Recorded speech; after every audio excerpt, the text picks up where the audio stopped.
Yeah, I agree with Brendan there. I mean, there are two solutions here. The first is that people have to go outside and touch grass, as the governor said.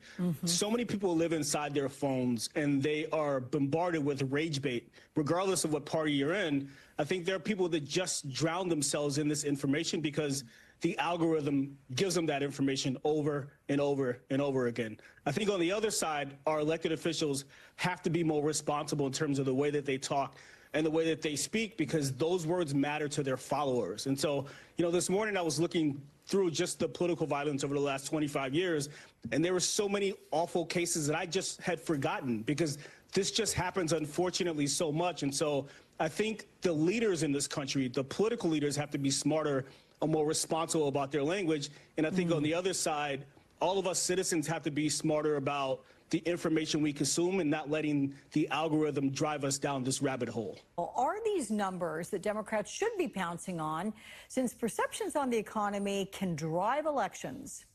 They absolutely have to. Donald Trump, in some part, ran on inflation. Inflation is high today. It's higher today than it was this time last year under Joe Biden. You've got 7 million Americans who are unemployed.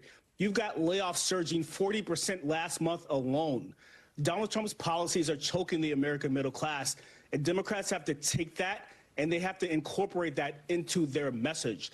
This economy is a complete disaster. You've got $1.2 trillion in credit card debt, largely because Americans are now relying on that and buy now, pay later just to buy groceries in Donald Trump's economy. And so it matters. The economy always matters, and Democrats have to use that. How do Democrats harness that? Again, they have to incorporate that, just like this terrible economy. That has to be a part of their message. America was founded because we don't want kings. That's the whole point of this country. And so Donald Trump is trying to behave like a king. The Speaker of the House is letting him behave like a king. The Senate Majority Leader is letting him behave like a king.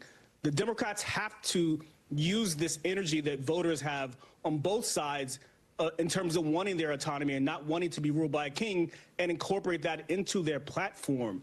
I mean, the idea that he wants to essentially use American soldiers domestically against American voters is outrageous.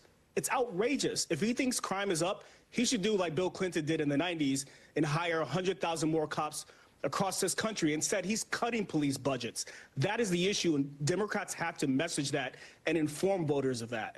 Will voters give Trump grace on this? And if so, for how long? We would have to be stupid to believe what he just said.